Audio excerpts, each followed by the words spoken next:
All right, good afternoon, everyone.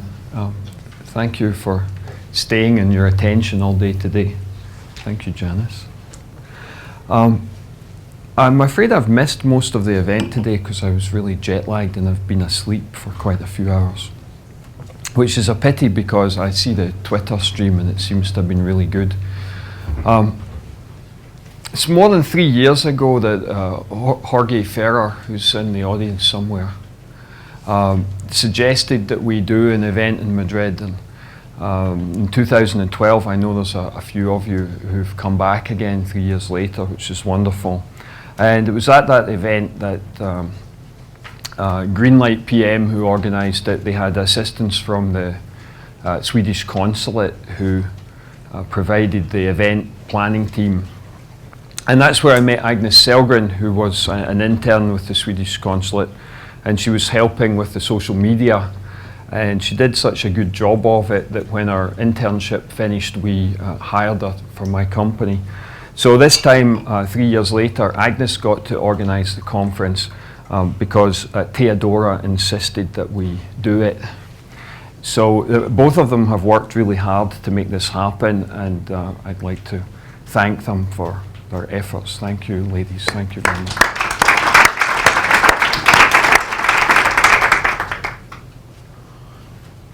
So in the 3 years since the last time, things have moved on quite a bit for us. That we now have a lot of evidence from around the world that Kanban really works, and it works in a lot of different situations, and it really helps companies improve performance of specific service delivery.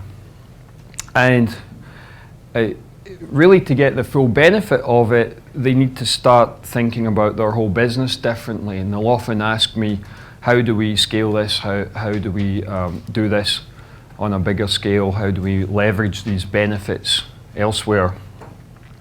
And our training classes for many years have contained additional advice and guidance and techniques that help achieve those things. But it was not appropriate to call all of that Kanban. Kanban's been associated with pull systems, deferred commitment, signaling systems basically, or just boards on the wall, just visualization of work. And therefore, how could we possibly use a technique like that to run our business? Needed a new name. And that name is Enterprise Services Planning. So I'm going to tell you about it today. And this is the first week that we're really talking about this publicly on a big scale, in London yesterday, in Madrid today. And it's a major theme for us this year, with a lot more announcements at our American conference in June. So Enterprise Services Planning, scaling the benefits of Kanban, anticipating demand across an ecosystem of shared services. Your business is an ecosystem of services. And when you start to think of it that way, it becomes really self-evident how to apply Kanban on a big scale. And by doing that, we improve customer satisfaction one service at a time. What's a professional services business? This is really the modern world, and we played around with other terms. There's a term that Peter Drucker coined in the 1950s called knowledge worker, so businesses where people think for a living, knowledge work businesses. But we find that term doesn't really resonate with people.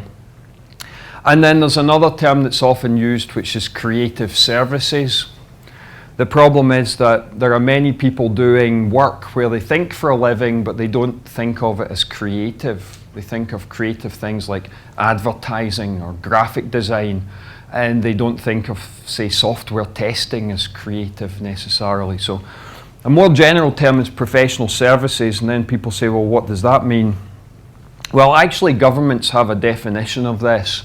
Professional services organizations build intangible goods, things which are invisible, that you cannot weigh, that you can't warehouse somewhere.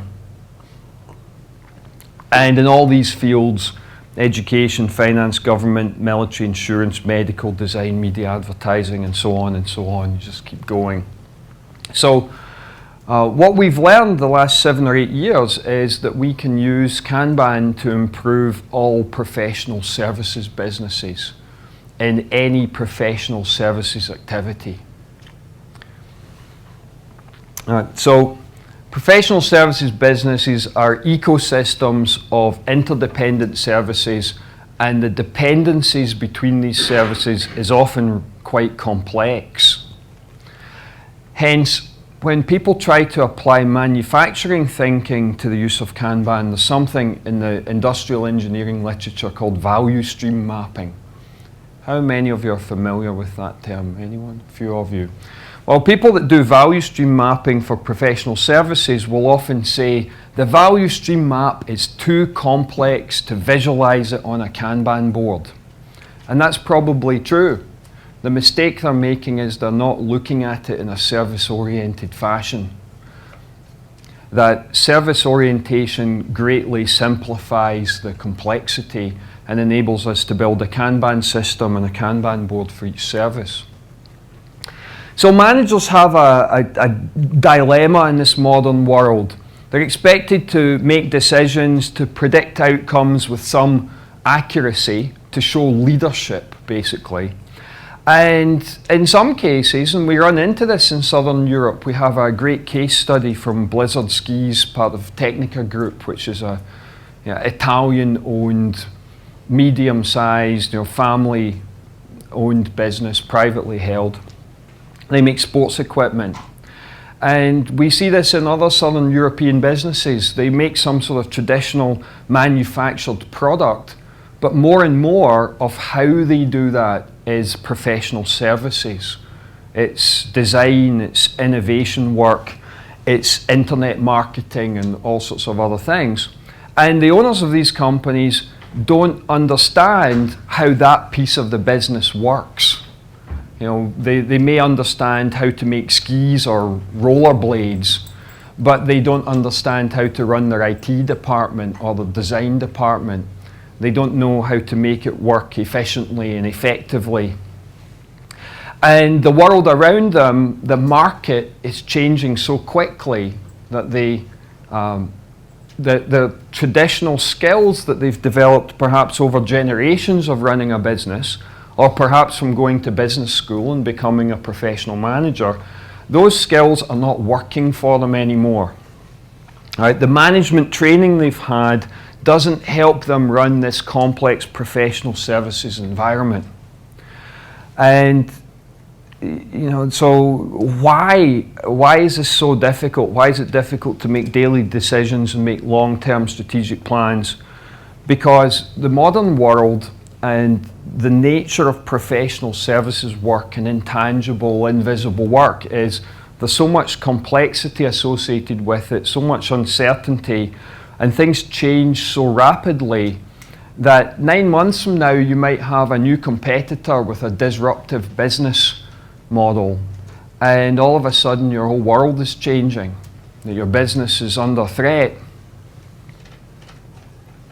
This morning we heard from Peter Kirschbaumer, and he was talking about Odigio. They're in the travel business. We actually have a lot of traction with travel companies, travel industry companies. The reason I believe fundamentally for this is the travel industry is very marginally profitable. That they have narrow margins, they have to think very carefully about how they manage their risks. And at the same time, it's an incredibly dynamic business with lots of disruptive innovation happening, currently with things like mobile applications that aggregate prices from different providers. And therefore, someone who sells air tickets on the internet can find that there's some other guy doing it better, perhaps through a different channel. And it makes it very hard for them to plan over any period of time. So there's this constantly changing external environment, and that has a ripple effect. The changes on the outside, what customers expect, what they ask for, their expectations on service delivery, these cause ripples through the whole business in terms of all the internal services being provided and how they're being provided. In the example of Blizzard skis, the case study that's on our website, what happened there was essentially climate change, global warming. And as a result, their distribution channel stopped ordering skis at the time of year when they normally ordered them. At the beginning of the current winter, they would order the skis for the following year, 1 year in advance. After the climate started to change, the snow conditions and therefore the sales were very unpredictable. So they moved their ordering behavior until May. From November of the previous year to May of the current year, 6 months later. And that gave Blizzard 6 months less to actually manufacture the skis in response to the orders being delivered. So something that was completely out of their control, climate change, changed the nature of their business. And what they had to do was double the productivity of their manufacturing operation. They had made skis the same way since 1945. And in 2010, they had to reinvent a new way of making skis twice as fast as the old way, or they would cease to be in business altogether. So external changes cause this potentially catastrophic effect in businesses and stretch the knowledge and experience of the management to breaking point. There's also a tendency for managers in professional services businesses to have a lack of alignment between their strategy and their capability. That they try to do things which they're currently not capable of doing as a business. And they think that it's a good idea to set these big, hairy, audacious goals and just tell everyone, we've got this fantastically difficult goal and now you should all figure it out. And actually that's usually incredibly demotivational because everyone in the company is aware that they don't know how to do it. So management sets a stretch goal, demotivates people, doesn't produce the improvements they expect because no one actually understands the mechanism to get there. You won't be able to read the text on this, so I'll read it out. There is this vicious cycle that companies get into, and the bigger the company with the more money, the worse this cycle is. They start off by saying yes to almost everything because they don't understand the world they're in and it's full of risk. So there could be a chance that this feature or this product will be the killer thing that improves our business. So of course we should do it. We say yes to everything. And then perhaps our PMO tells us, I'm sorry, we don't have capacity to do all this work. So we ask for more people. And that's fine if we have plenty of money. And if you work in a bank, anyone work in a bank? Bankers? You guys have plenty of money. And therefore banks are particularly prone to this, but so are telecom companies, telephone equipment manufacturers, internet monopolies like Google, Microsoft. Companies like this, Cisco, they'll just keep spending money until they run out of physical space to put the people in. And then maybe they start a new office in a new city and the cycle starts again. So we get more people. Well, it turns out the dependencies between the work are complex and the work blocks and the people are briefly idle, and we don't like that. We don't like people to be idle. Particularly professional services people, they're very highly paid. It doesn't matter where you go in the world, and I go pretty much everywhere in the world. When you encounter a professional services person, an IT geek, for example, or a marketing executive, they are very well paid in the country where they live. They have a nice standard of living. And we don't like those people to be idle. So When they're idle, we ask for more work. We start more stuff rather than trying to finish the stuff that's blocked. And the consequence of this is that the delivery times for the work that's currently in progress get longer. So because things are taking longer, we need to start more stuff because we're not sure how long it's going to take to finish it, so we better start it now, which means we don't have enough capacity to do all the work, so we need more people.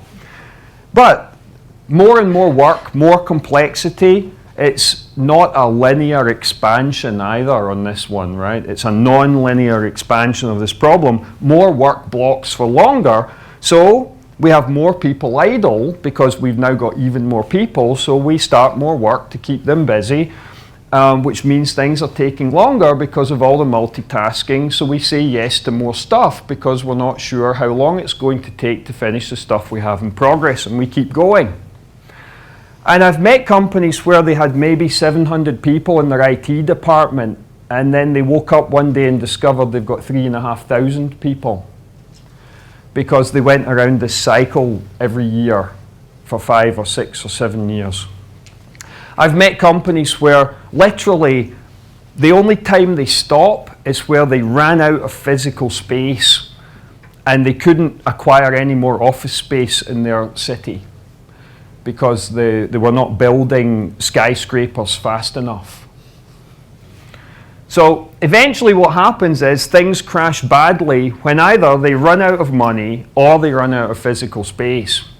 And when this crash happens, it is a dip into chaos for that company that results in some unpredictable outcome, such as a merger, a divestiture of a business, reorganization, closure of a line of business or a business unit, or a complete exit from a line of business. Anyone in the room gone through that cycle in their career? Some of you look old enough. Yeah, quite a few of you. So, the fix for this, of course, is to stop saying yes to so many things. And to be able to do that, you actually need to understand the risks that are involved, which is why I spend 2 days quite often teaching people risk assessment. Because if they don't understand the risks and things, they don't know what they should say yes to, what they should say, you know, let's wait until later on that one, or let's not do it at all. So if you can't do that, if you can't know whether to say yes or no, or let's wait till later on something, you tend to say yes. Well, Kanban creates this horrible, stressful problem. You're supposed to limit your work in progress, which means you have to stop saying yes.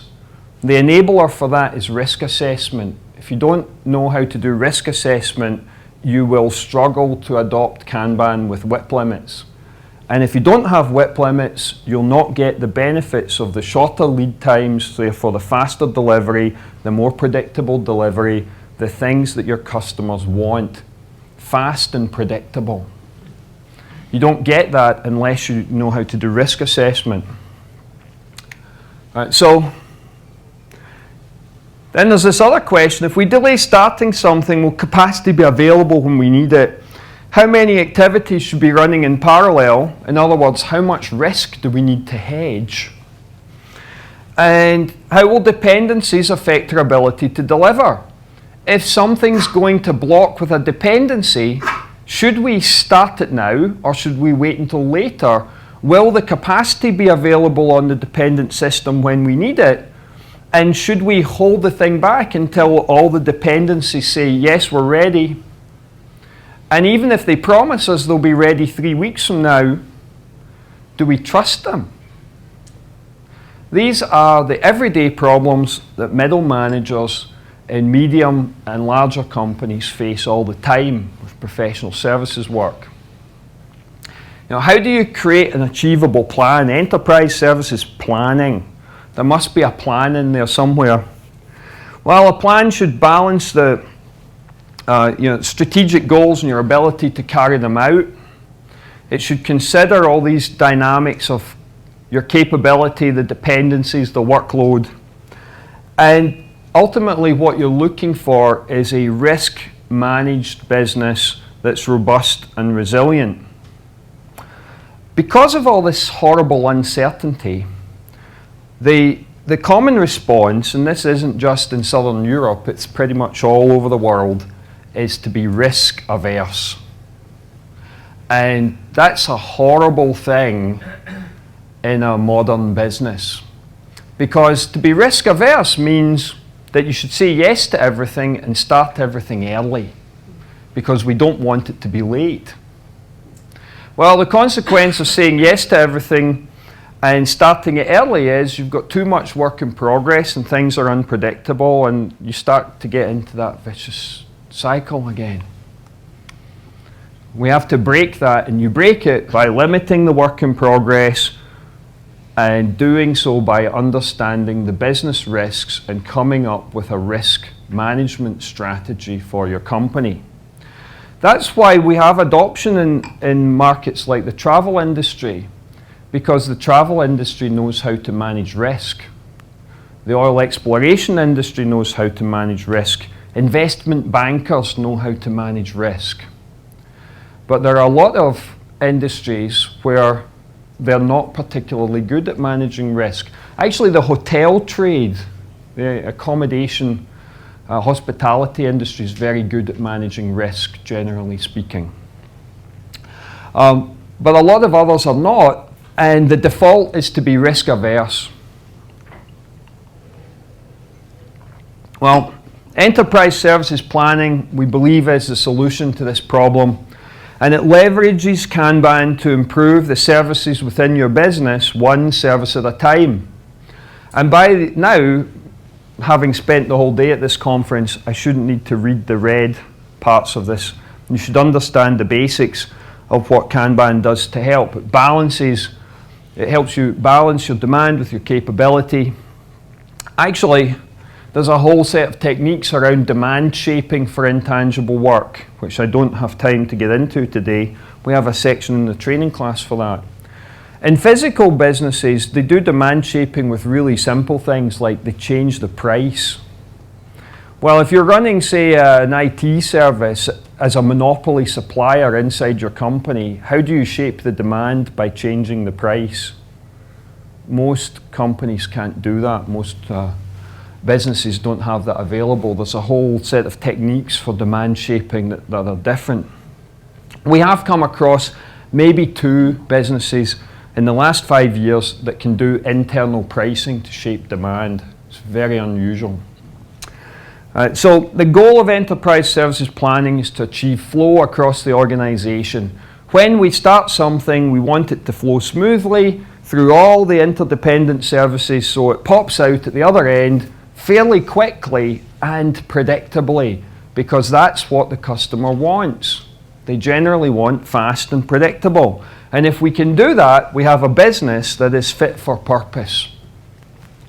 I'm finding that this fit for purpose message resonates a lot better with business people in the West. The whole lean process improvement thing of continuous improvement, or Kaizen, to use the Japanese word from Toyota, that sounds very idealistic to most Western managers. It sounds like some sort of nirvana, this pursuit of the 7th heaven of continuous improvement. And as soon as a consultant says, what you need is a culture of continuous improvement in your organization, they think, idealist. He's not telling me anything pragmatic or useful, so I can stop listening to him. On the other hand, if you ask a senior executive in pretty much any company you meet, would you like your business to be fitter for purpose? The answer is always yes. Supplementary question, how would you know? We'll get to the answer of that. Definition of enterprise services planning, therefore. 3 organizational steps. You need to learn to see services. Most companies tend to think of themselves as a hierarchy, perhaps a set of business units, very siloed, perhaps a matrix-managed portfolio management organization. They tend not to think of themselves as an ecosystem of interdependent services, but they are. So we don't encourage companies to reorganize, as Peter Kirschbaumer was describing this morning. No need to reorganize, just see things differently. Think of things as interdependent services. And everywhere you can see a service, you can Kanban that. Step 2, Kanban the service. And we have something called the static method, the system thinking approach to implementing Kanban. And you use that approach for each individual Kanban system, each service that you find. And then we need a set of feedback loops, because the complexity of all this interdependency means there is no grand design to solve this. There is no industrial engineer, process engineer, business consultant who is smart enough to design the solution for your company. And even if they were, that solution would be good this week. By next week or next month, it's not any good anymore. The traditional change approach of, hey, I'm your highly paid consultant, and along with all my colleagues from our very famous consulting firm, we will design the new processes for your company, and then we'll install them for you. And that's going to take, maybe 5 months. There'll be some training, there'll be some coaching. We might help you reorganize a little bit, fire a few people, hire a few new people, but we'll know when we're done, and then we'll submit our big fat invoice. And a month later, that solution will be already broken, because the world is too complex and fast moving. You actually need to build the capability into your company to be able to respond to the changing environment. And I'll show you how we do that. So step 1, seeing services. And here are some examples.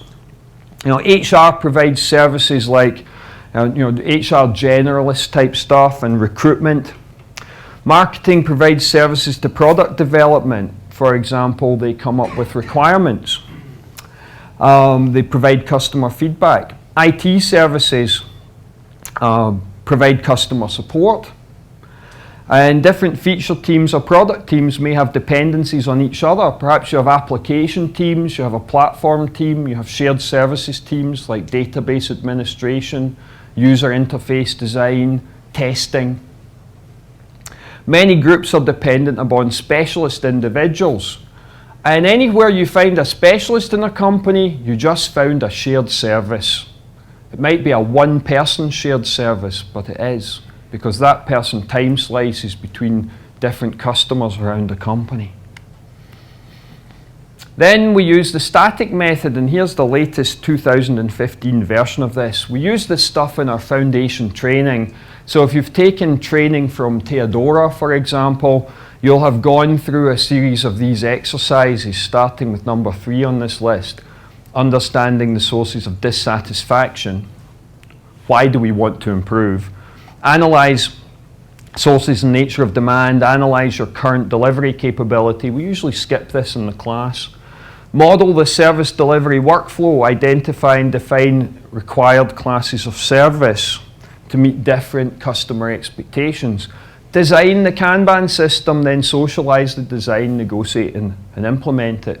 And on the front end, we've added these first 2. First of all, learn how to identify the services in the first place, and 2, understand what makes the service fit for purpose. Fitness for purpose is determined by the customer. They tell you whether they're satisfied or not. They tell you what they expect. Sometimes they're not good at articulating it. They can tell you when they're unhappy. And they're unhappy because you're not fast enough and predictable enough with good enough quality, because they're dealing with their own reality, their own complexity, their own changing marketplace. Then we implement these feedback loops. These are basically just meetings. Now, generally, we're not suggesting you go adopt 7 new meetings in your company. What we do when we do this as consulting is we look for meetings you're already holding, and we change those meetings to be much more useful and effective. How many people here believe that their company does something called strategy review? Just 1, 2? That's surprising. I would expect that pretty much every business represented here, there is someone in your company that reviews the strategy, maybe only once a year, but somebody's doing it. Well, how well is that strategy actually aligned with your organizational capability? Maybe that needs tuning up. Then, how about selecting what we should do next? The saying yes or wait until later or no, we're not going to do it. That meeting has to happen. Then we have the Kanban related meetings, the stand-up meeting, the service delivery review. Let's quantitatively review the performance of a single service. And then operations review, typically at a business unit level, let's review the network of interdependent services in our business unit so that we can see the cause and effect between them. Risk review, what causes things to get delayed? And do we have the correct risk assessment framework? Do we understand the business risks in our environment that enable us to say yes, or let's wait until later, or no, not at all? And then delivery planning, because sometimes we actually need to hand things over to the customer, and that, that can involve some planning. Some situations, not so much. If your job is to reset a user's password because you're working the IT department of a company and people call in and say, I'm terribly sorry, I've forgotten my password, can I have a new one? There's no need for a delivery planning meeting for that. But there are plenty of situations, perhaps you're designing an ad campaign at an ad agency and you're going to deliver that ad campaign to your client. That might need a bit of planning. Then there are 6 planning activities in ESP: scheduling and sequencing work, forecasting delivery dates and expected outcomes, allocating capacity, managing dependencies, understanding and managing risk, and ensuring sufficient liquidity to react to unfolding events. If your business has no slack in it, no liquidity, then if something unexpected happens, and it will break what you're currently doing, and that someone will be unhappy about that. So any business that knows how to manage risk knows how to hedge it, and one of the ways that you hedge risk is that you need liquidity in your system. And the bankers in the room understand liquidity, and anyone else who's involved in the day-to-day general management of their business understands the need for liquidity. When you don't have liquidity, you can't even hire a new employee. So, achieving fitness for purpose. Let's pick a service, pizza delivery. What makes a pizza delivery service fit for purpose? Well, there's a product component to that. Do they make good pizza? Do they have the recipes that I want? And are they good at delivering the pizza? Does it show up quickly? Is it hot and tasty when it arrives? Is it in good condition? And this business needs to be good at both of these things. They need to be able to come up with the right recipes for the market that they work in, and they need to be able to deliver it with predictability. And together, that makes them fit for purpose. And you understand if you're fit for purpose because the customer comes back again and again and again. So,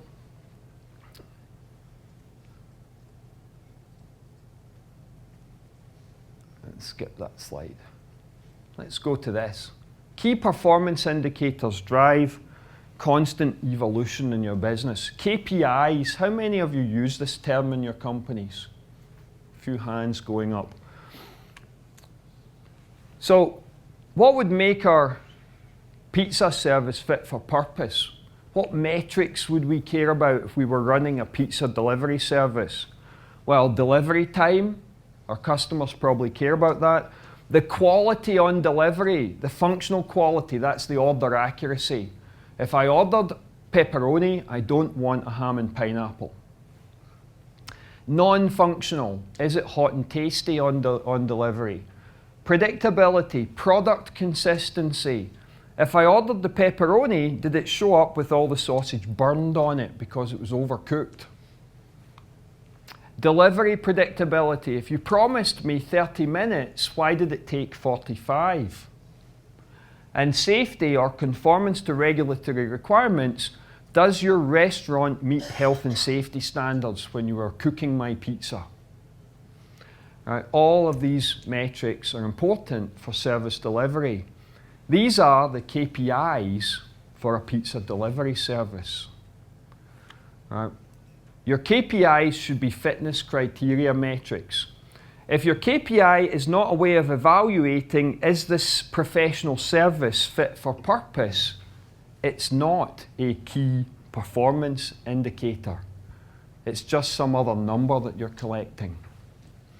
So, KPIs should be recognizable by your customers as something meaningful to them. Now, your customer might be internal to your company, but your KPI should be meaningful to them. If they don't understand it, you're measuring the wrong thing. Most companies measure the wrong things. Don't feel bad about it. They haven't put enough thought into what really is a key performance indicator. It's a great acronym. Everyone thinks, well, that's clever. We're doing key performance indicators. That must help us. All right, so imagine this dot represents our current delivery process. This is how we do things now. And we can use our fitness criteria metrics to evaluate how good are we. And if we're not good enough, and we won't be, then we need to get better. We need to make a change. So our process evolves. And we keep evaluating the fitness using the same metrics. And sometimes we'll make changes that aren't improvements. We might need to roll those back. There are some changes you can't roll back. Imagine you move into a new office building and you give up the lease on the old one. You can't roll that back, so you have to roll forward. If you reorg and fire a few vice presidents, that's a hard one to roll back. And we keep evaluating the fitness, we just keep rolling forward. The future process is emergent. There's no concept of done. It's a whole new way to do change management, like Peter was talking about in the morning keynote. We're never done with change, we just evolve to be fit for purpose. And although I don't have it in this set of slides, we need to keep monitoring if the customer's expectation of fit for purpose is consistent or whether it has changed. Has there been a change in our external environment? In which case we start changing again in order to respond to that. We need to sense the external environment and change internally to respond to the changes on the outside. There are some other useful metrics. Metrics that guide improvements or general health indicators for your business. Is your metric evaluating or guiding a specific change that is trying to improve your fitness for purpose? If so, you might want to know that information. It might be something like the automated test coverage of your code base. That would be an improvement metric generally. It might also be a health indicator. Or is it a general business health indicator such as liquidity? Working capital, for example. That's a general health indicator. If you go to your doctor and when you check in and maybe you meet the nurse at the beginning, she takes your blood pressure, your pulse, she weighs you, and she puts that on your chart and they compare it with what you were the last time you went to the doctor. All general health indicators. If there's been a dramatic change in your weight since the last time you visited the doctor is going to want to investigate why that happened. Right, so if it's not one of these three, a fitness criteria, an improvement driver, or a health indicator, you should get rid of it. There's a whole exercise you can take home and do later this week back at your office. Go through your existing set of metrics and try to classify them into these three categories. And if you can't put them in one of the three categories at least, you don't need that metric. Figure out how to get rid of it. The Kanban cadences is the collective term for the 7 meetings. Because typically we expect these to happen on particular cadence, like the replenishment commitment meeting weekly, strategy review quarterly, service delivery reviews weekly, maybe bi-weekly. Operations review monthly, risk review monthly. Delivery planning depends how often you need to deliver. Stand-up meetings usually daily. In some companies more than that, twice a day. Sometimes even 4 times a day we've heard of. Strategy review, what is that? A quarterly meeting to review and assess our current market segments, lines of business, strategic goals and positions, go-to-market strategies, their KPIs. Are we still measuring the right thing? Our current capability, and do we have an alignment between capability and strategy? So, if your strategic position is to be a fast follower in your market, you're not an innovator, you're not a leader, you wait for your competitor to do new cool stuff, and once they've established that it works, you copy it. What capability do you need to be able to pursue that strategy? You need to be fast and you need to deliver predictably. You don't need to be all that innovative. So if that's your strategic position, is your capability currently fast and predictable? And if not, you've got the wrong strategic position. Which one would be easier to change? Fixing your delivery capability or changing your strategy? Probably changing your strategy. Professional service businesses get this wrong all the time. They think it's easier or more desirable to fix their delivery capability. But most of you are old enough to have lived through multiple attempts at doing that in the businesses where you work or where you have worked in your careers. And you'll know it's hard. It's hard to improve capability to match strategy. Military tacticians do not do it. Military strategists don't do it. They would never send an army, a modern army, into a war situation if they didn't have the capability to win. Right? That's why we're being so standoffish with President Putin at the moment, because NATO does not have the capability to fight a war with them in Eastern Europe. So they have to let them win for a while they do something about the capability, like encouraging European NATO countries to spend more on their defence. That's going to take a while. When you ask people in a military situation to fight a battle they're not capable of winning, people die. And since the First World War, military strategists do not like to do that. Politicians don't like it to happen. But companies do it all the time. They ask their people to fight economic battles with their competitors that they're not capable of winning, and then they get upset when they lose. The good news is people don't die, but they'll often lose their jobs. Risk review, harvesting the blocker tickets from your Kanban board, clustering them together and finding out why. Right? And each cluster represents a risk that affects the tail of your lead time distribution, and assess the frequency and impact, and use that to prioritize your risk reduction and mitigation activities. Good old-fashioned risk management with a Kanban flavor. In the middle here, for some reason, it doesn't stay up there, I don't know why. These 3 Kanban meetings, stand-up meeting you'll be familiar with, service delivery review. Primarily what we're interested in is lead time distribution. This is how long things took to deliver, and this is how many things we delivered for a particular delivery time. This is the most important metric in Kanban. If your Kanban software that you're currently using cannot produce this metric, get a new vendor for your software, because that vendor does not understand Kanban well enough. This particular metric has been in every presentation that I've given since May 2007. and yet most of the Kanban software on the market cannot produce this metric. What is wrong with these vendors? Operations review. Talked about this. Monthly review, business unit level, typically line manager and above level of attendees. Key management meeting for any business unit.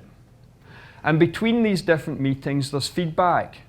If we decide to change something at operations review, it will have an impact on certain services. So the operations review is looking at the big picture of this network of interdependent services, Kanban systems, understanding where the demand is coming from, where things are blocking, how long they're taking, whether we need to shift capacity around in order to be able to get things to flow more smoothly.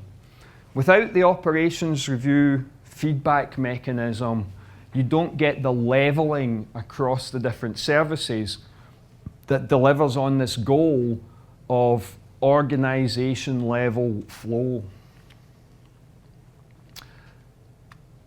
Forecasting. I'm going through that list of 6 activities. Forecasting. So this is a lead time distribution, and this is a real one from a client of mine last year. And we just historically data mined this for the software development on it was telecom equipment. So we got this data from the previous 5 or 6 months, and it fits this distribution curve. And this is a Weibull distribution with a shape of 1.4 for the statisticians in the room. The key thing to realize is that your lead time distribution will almost always follow a Weibull curve. And Weibull distributions, there's a whole family of them. They have different shapes, but basically they look sort of like this. And the risk and what makes your customers unhappy is the tail on the distribution. If we look at this one, most of the work these guys do gets delivered in sort of 8 to 15 days. But something took 105 days, and within the main distribution, it takes up to 60 days. Well, if most things take 15 days, but maybe a third of things take up to 60 days, and I've just asked you for one thing, how do I know my one thing's going to take 15 days rather than 60 days? That's a multiple of 4. I'm scared. You tell me you do most things in 15 days, but mine might take 60. I'm unhappy about that. That's the key risk that you're managing in service delivery. And the way you manage it is to use different classes of service for different customers with different business risks. You do not manage it in the old-fashioned way of asking for an estimate, because we know that your estimate will be wrong.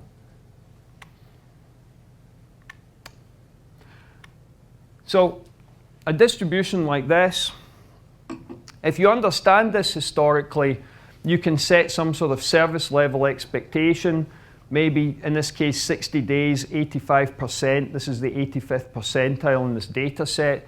But look at the spread of variation from 22 days to 150 days. That's the risk you're managing. The risk is always in the tail, and one of the ways we manage that tail in the distribution is the blocker clustering technique. ESP relies on 2 types of forecasting, and maybe there'll be a third one by the end of this year. Dimitar Bakarjiev is doing something. What's it called, Janice? Branch sampling. So there's another type of forecasting method being adopted, but reference class forecasting is a method developed by Daniel Kahneman, the Nobel Prize winning economist, and we use that technique. Basically what I just showed you, lead time distribution, that's a reference class data sample, and we use that to make a forecast. And Monte Carlo simulation is also in use in some of the software tools. And so the concept with reference class forecasting is that there's an equilibrium assumption, that the recent past will reflect the near future. So if we sample a set of data from recent performance, we can use that data to predict what's going to happen in the near future. Investment bankers are doing it all the time.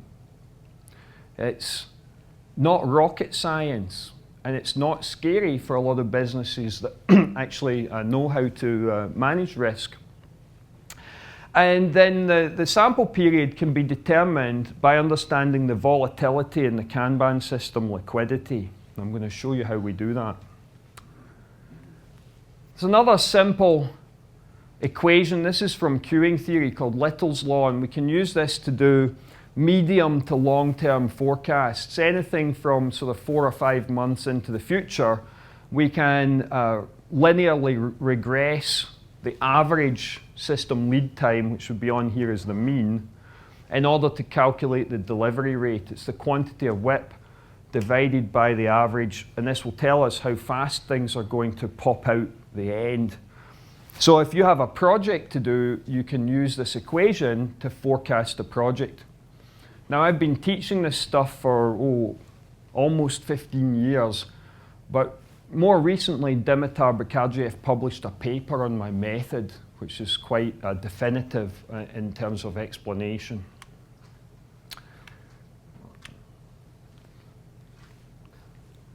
When a worker pulls a ticket on a Kanban board, that's a match of a suitably skilled worker to a piece of work they're capable of doing. And that's the core unit of measure for Kanban system liquidity. The volume of these transactions happening tells us how liquid our Kanban system is. Let's skip the. And this is real data from the CME Group, which is a trading floor business, Chicago Mercantile Exchange, 9X in New York, and some other ones. And these are guys who were maintaining trading floor systems, and this is the number of pool transactions happening in the Kanban system across 2 different departments. If we want to understand how stable these systems are and where we should sample our reference class data for a lead time distribution, we need to understand the derivative in the volume of pool transactions. And I refer to that as the volatility. And this is the volatility for the 2 previous graphs. So Department A, maintaining System A, this has all been anonymized, is really quite volatile, where Department B is much less volatile. And the conclusion we could draw from this is that Department B will be more predictable in the delivery. So this is the run chart for this, showing the volatility, and this is the distribution of the derivative. And you see just from this that this is narrower, much tighter. Also, interestingly, this data appears to be normally distributed, which for any statisticians in the room might be an interesting observation. We like the system liquidity as a general health indicator, and it's a good metric. Donald Reinertsen defined a good metric in his 1997 book, Managing the Design Factory, as something which is simple, self-generating, relevant, and leading. Now, the question we have is, okay, we have assumed there is an equilibrium. We have sampled data from the past and we've used it to forecast the future. Is today continue to represent the recent past? We would like to know that question to know whether our assumption is still valid. And the liquidity metric will tell us that.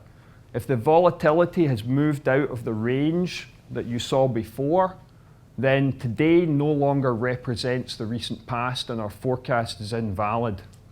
Exactly the same sort of analysis that investment bankers do. Also, the sort of analysis that triggered the financial crisis in 2008. Because they recognized that the models they'd used for collateralized debt obligations had moved outside the range of volatility in the North American housing market. And that caused one investment bank to dump its position in CDOs in a single day, and it caused the crisis. Liquidity is a global system metric. That means it's pretty impossible to game it, and you shouldn't get any nasty consequences from observing it. Just like you can't really game your blood pressure. Risk profiling. The traditional way of managing risk is to think everything's heterogeneous We need an estimate and a lot of analysis, and it's expensive and time consuming, often has fake precision in it, but it feels comforting. And then the other end of the scale is, let's just treat everything like it's homogeneous. We've got a velocity and all user stories are the same. And that's cheap and fast, but most senior executives would think that's awfully high risk. What we want is a middle ground where we do some assessment, qualitative assessment, cheap, fast, accurate, consensus forming, helps us manage risk. So here's one example of a very simple taxonomy. This is the payoff for perhaps releasing a project. There will be certain types of products or services that when you release them, you get most of the benefit at the beginning, close to the launch, and then there's a long tail. And then there are other types where perhaps they're time bound and the customer waits and waits and then they sign up at the last minute, like doing conferences. How many of you signed up at the last minute? A few. All right, so you get this, and then there are bell curve distributions where it starts slow, it goes fastest in the middle, and then it tails off again. If we can make that assessment, that helps us manage the risk in our portfolio, because the front-loaded items are more schedule sensitive than the back-loaded ones. We need to be more predictable with delivery of this type of project than we need to be with this, because the cost of delay in these is less. So a very simple question, very fast to answer, helps us manage a lot of risk. And if we do that across a few different dimensions, we can draw these multi-dimensional charts that help us visualize the risk in a particular project in our portfolio or feature in our product mix. And this is actually a risk profile for an ERP project at a company I worked at about 10 years ago. The way this is drawn is that things towards the outside of the picture should imply that we start them early, where things towards the middle would imply that we start them later. Hence, doing this profiling helps us sequence work and tells us what should we start now, what can wait until later, what should we not do at all. Here's a real custom risk profile for a company called Bazaar Voice. It has some of our standard ones from our training, and it has some specifically Bazaar Voice dimensions, such as this legal dimension, the outside of which is called class action lawsuit. And then we've got a fine from a regulator, bad publicity, or no legal implication at all. And you can see how they've taken different projects from their portfolio and they've mapped these on with different colors. And then the shape you've got here is essentially the business value and the business risk for those projects. And now they've got these shapes, they can hold a conversation about what should we start now, what can wait until later. And the most contentious one here is the pale blue. It's an executive request, the chief executive of the company's pet project. And they haven't named it here in order to protect him. And it's this pale blue shape here. Now, of course, the CEO came down and said, I need you to do this right away. Well, now we've got this assessment, should we start it right away or not? That, at least on cost of delay, it appears to be urgent. But some of the other information might suggest it's not as risky as other things. Now we can have a collaborative conversation with the CEO and let him make the decision whether he wants to push ahead with this or not. Visualizing risk. We can take the risks from the assessment and we can start visualizing them. Very important risk can go on rows on our Kanban board. We can hedge risk by allocating capacity across the rows. We can visualize risk on the tickets using the color. So the two most important risks go on the rows of the board and the color of the tickets. And then other risks might go on checkboxes, some of them on decorators on the ticket. We might have a progress thing to indicate delivery time, cost of delay. We might have other date information. Other dates might be things like system engineering dependencies. Scheduling. So if we understand things like the market payoff or the cost of delay, and we understand the lead time performance, or we've used a Monte Carlo simulation to produce an expected delivery time profile, imagine that we know roughly when we need something. We want to launch this particular initiative on January the 10th, and we know that it's going to have a payoff that looks like this, perhaps over the next quarter. And we have a lead time distribution for this particular thing. Say this is content marketing, and what we're doing is a marketing promotion for Easter. We want to launch it in January. And we have a lead time distribution for our content marketing department, which looks like this. Well, the ideal time to start this request for the Easter promotion is November the 11th. That gives us an 85% or a 6 out of 7 chance of delivery on time. We can start to study sensitivity to the dates. What's the latest we could start? Imagine we defined that as a 0% chance of on-time delivery. Well, that would be December the 19th, and it gives us a 10% chance of a total loss. What's the earliest we could start? August the 11th. So November the 11th is the ideal start date. There's no point in starting it before August the 11th. If you're very risk averse, this is when you should start your content marketing for Easter based on this capability information. If you want to be risk managed, you can defer starting it until November the 11th.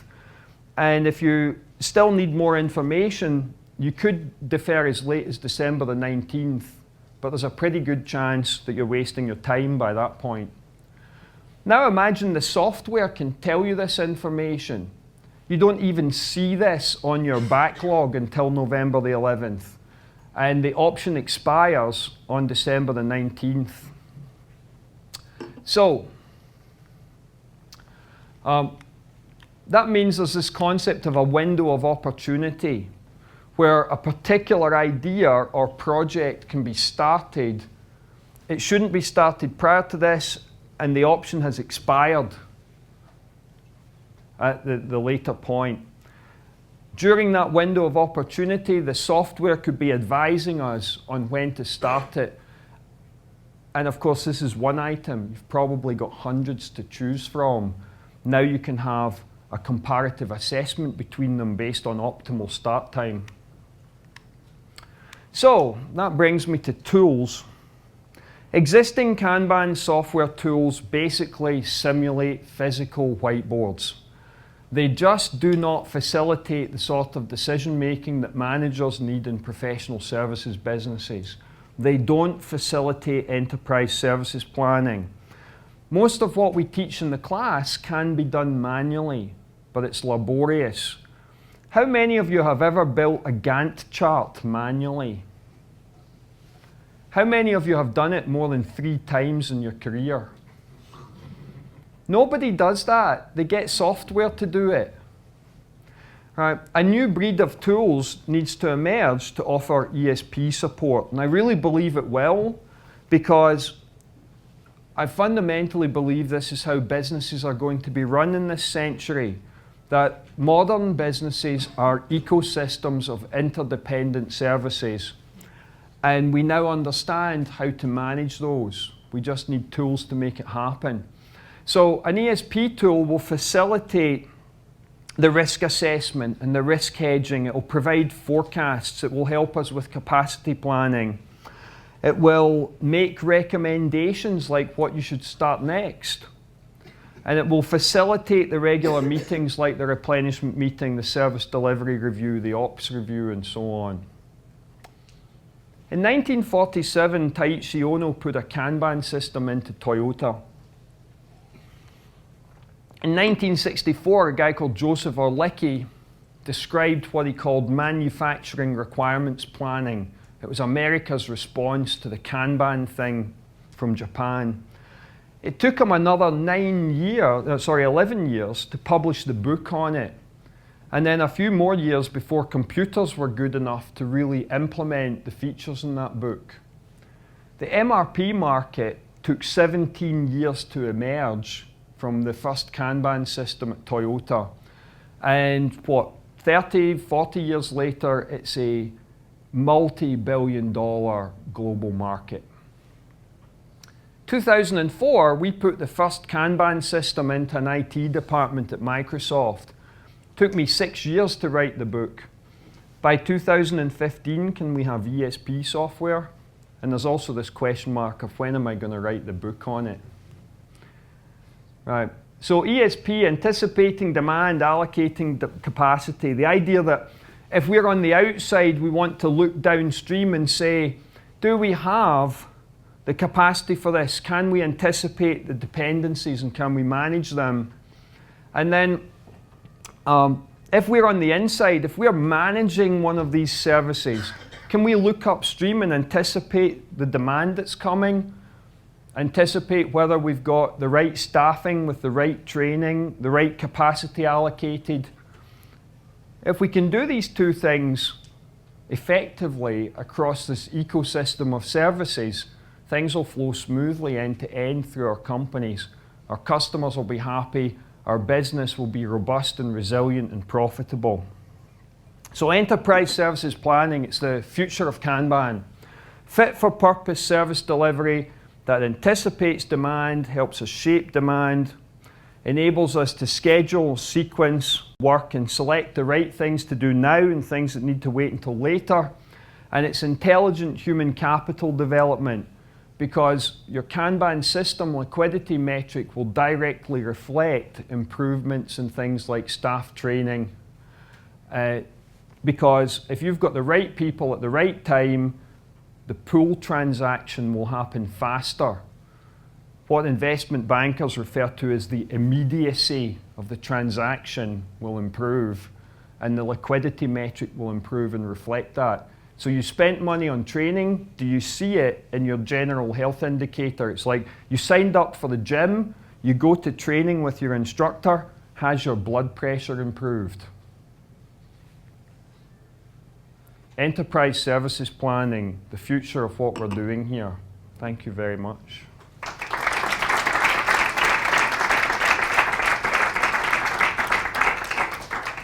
It's time for the drinks, but I can take questions if you prefer. So the reception's outside, right? Or questions? There was a lot in there. It's 5 days of training. And I'm really happy to report that one of our first customers for this training is Peter Kirschbaumer's Odigio company. So there's a Spanish company that's really embraced this whole ESP idea. And they're an 1,800 person business, right? It's a really exciting opportunity. We could make a big difference there. If it works properly, then they'll give Expedia a real run for their money. Expedia, of course, are based in Seattle, and pretty soon now they're moving to a new office just down the street from my house, my apartment. So there's an irony there that my local travel business isn't yet interested, while we have one in Spain that's buying our advanced training. So given there's no questions, I'm just going to wrap it up by saying thank you once again, ladies, for making this happen. Appreciate it. And thank you all for coming. I really appreciate it.